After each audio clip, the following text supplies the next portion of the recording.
Professora, muito bom dia. Obrigada por conversar com a gente nessa manhã de segunda-feira. Bem-vinda aqui na CNN. Bom dia a todos. Professora, a gente fala muito sobre essa relação, o fato de Milei não comparecer de forma presencial, enviar apenas uma representante, o fato de que o presidente Lula está sim se deslocando, vai até lá presencialmente, mas para além disso, gostaria de começar entendendo quais devem ser os destaques realmente da cúpula do bloco nesse ano. Portanto, o que a gente pode esperar dessa cúpula diante desse cenário em que a Argentina não estará representada pelo próprio presidente? Realmente será uma cúpula muito marcante na medida em que consagra a entrada da Bolívia no Mercosul. A entrada de um país membro, ela é bastante negociada, historicamente muito importante, na medida em que Bolívia e Brasil, por exemplo, fazem fronteira. Bolívia precisa do Mercosul, inclusive, para ter acesso, por exemplo, ao Atlântico. Então, para a região, para a Bolívia, para o Mercosul, é sim um fato bastante importante que vai marcar essa cúpula. A despeito disso, temos a rivalidade ideológica entre Javier Milei e Lula, que está se cristalizando desde a eleição e posse de Javier Milei.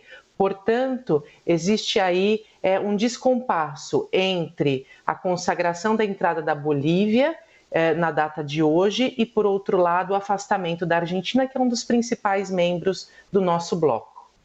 O que começa a ficar muito claro, professor, é que Milei está tentando promover quase que um esvaziamento realmente desse bloco e ele acaba realmente confirmando isso ao não comparecer a esse bloco. A Argentina sai perdendo na sua avaliação de alguma forma ao não estar presente ou os outros países do bloco podem ser prejudicados também com essa ausência de Javier Milei? A ausência da Argentina, claro que vai afetar a estabilidade do Mercosul, já que Brasil e Argentina são ali os principais parceiros comerciais, os principais membros.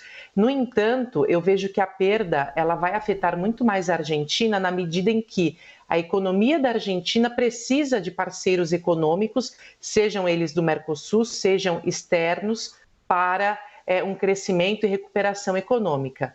Por outro lado, o Mercosul acaba sendo bastante afetado por essa rivalidade, por esse descompasso, como eu disse. E, claro, acaba sendo aí uma pedra no calçado do próprio Brasil, da própria política externa brasileira, que precisa da Argentina até para manter a exportação de produtos industrializados. Aproveito para chamar a Basília Rodrigues, que se junta a nós nessa conversa também. Basília. Oi, professora. Obrigada pela sua presença aqui no nosso Novo Dia. Obrigada, Muri. Do ponto de vista prático, a Argentina perde um pouco de importância, né, ao atuar contra o bloco econômico que tinha até então, ou que tem até então, ela como um país tão importante.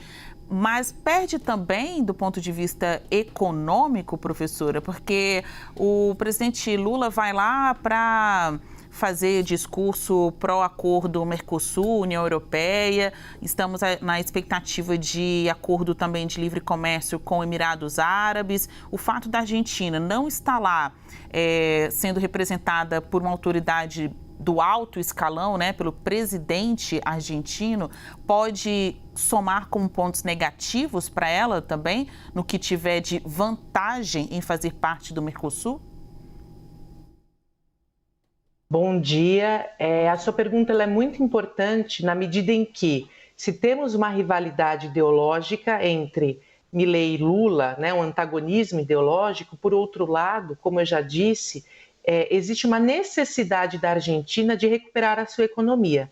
Então, eu entendo que talvez representantes políticos e a própria elite econômica da Argentina talvez comece a pressionar para que, a despeito dessa rivalidade, a Argentina se engaje, por exemplo, novamente no acordo Mercosul-União Europeia, bem como outros acordos de livre comércio, como dos Emirados Árabes, dado que a Argentina precisa de mais relações econômicas, bem como comerciais, para se recuperar dessa crise que tem se agravado ao longo do governo de Javier Milei, ou seja, a recuperação não está acontecendo como ele mesmo prometeu na sua campanha.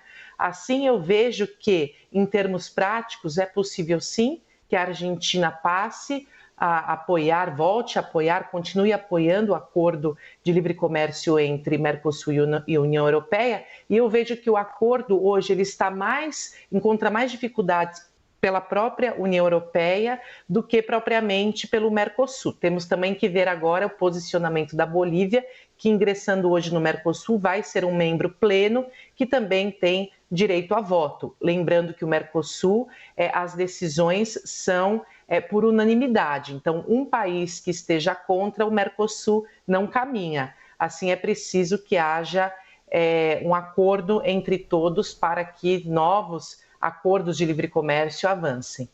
Pois é, professora, quais são os elementos que essa adesão da Bolívia ao Mercosul pode acrescentar ao bloco especificamente? Bom, a Bolívia terá um prazo de 5 anos para se adaptar a todas as regras do Mercosul. A Bolívia é um grande produtor de recursos minerais e naturais, então desde do gás, assim como o lítio. E aí eu entendo que o Brasil vai ter acesso de forma mais fácil e sem taxas, claro, sem impostos a esses recursos. Além disso, é mais um país que ajuda no corredor bioceânico, ou seja, a passagem das próprias indústrias brasileiras ou exportação de minérios para o Pacífico, que é algo muito desejado pelo próprio plano de expansão da nossa economia. Basília? Eu queria fazer uma pergunta, saber a avaliação da senhora sobre a construção da agenda de um presidente da República, né? No caso do presidente da Argentina. Nesse fim de semana, ele fez questão de vir ao Brasil, se reunir com aliados políticos, em detrimento da boa... boa vizinhança?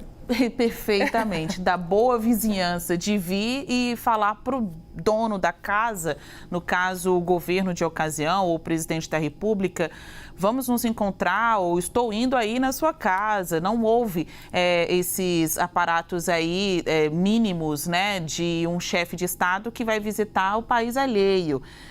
Eu até fiz um questionamento do tipo aqui na análise anterior, eu queria ouvir a avaliação da senhora como especialista em relações internacionais.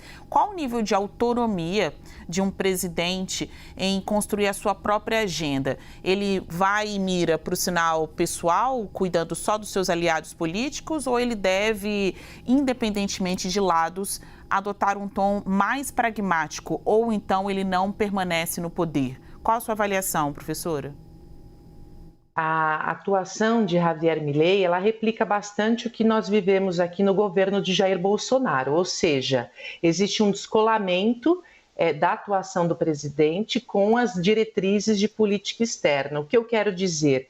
Que, claro, na Argentina existe um Ministério de Relações Exteriores que vai desenhando a política externa da Argentina e vai oferecendo subsídios para a atuação do próprio governo, do próprio presidente, mas ele tem a liberdade, por exemplo, de vir ao Brasil e participar de uma cúpula que é muito mais ideológica, de uma reunião, né, melhor dizendo, que é muito mais ideológica do que uma agenda, não é uma agenda oficial da política externa da Argentina. É claro que isso vai ocasionar o quê? Uma instabilidade interna em relação ao que manda a agenda oficial e ao que o presidente vem fazendo, vem realizando. No entanto, como disse a própria reportagem, a Argentina deve mandar representantes para essa cúpula de hoje, para consagrar a entrada da Bolívia no Mercosul,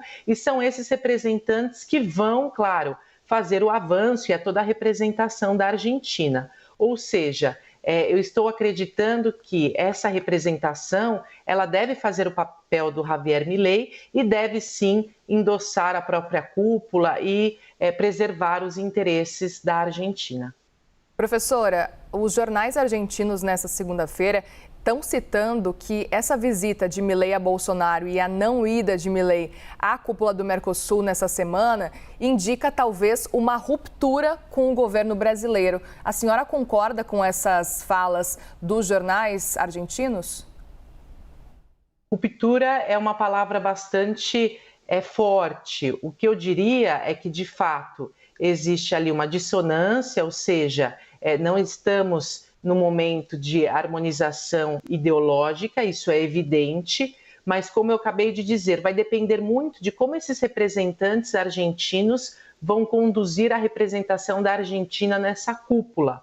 Ou seja, às vezes, representantes políticos que não o presidente, eles estão menos imbuídos em questões ideológicas e serão talvez mais pragmáticos, mais práticos nessa negociação, o que pode, claro, também favorecer ali um bom andamento das negociações. O que a gente deve esperar é um comportamento do Javier Milei muito parecido com aquele de Jair Bolsonaro, ou seja, um alinhamento direto com os Estados Unidos, e nós estamos muito atentos a quem será o novo presidente dos Estados Unidos. Até o final do ano a gente vai ter essa definição, e isso vai implicar, claro, numa redefinição, num novo desenho da política externa da Argentina, que pode sim se alinhar muito mais com os Estados Unidos no próximo ano. Muito bem, nós conversamos com a professora de Relações Internacionais da Unifesp, Regiane Bressan. Mais uma vez, professora, obrigada, pela participação aqui na CNN nessa manhã aqui de segunda-feira.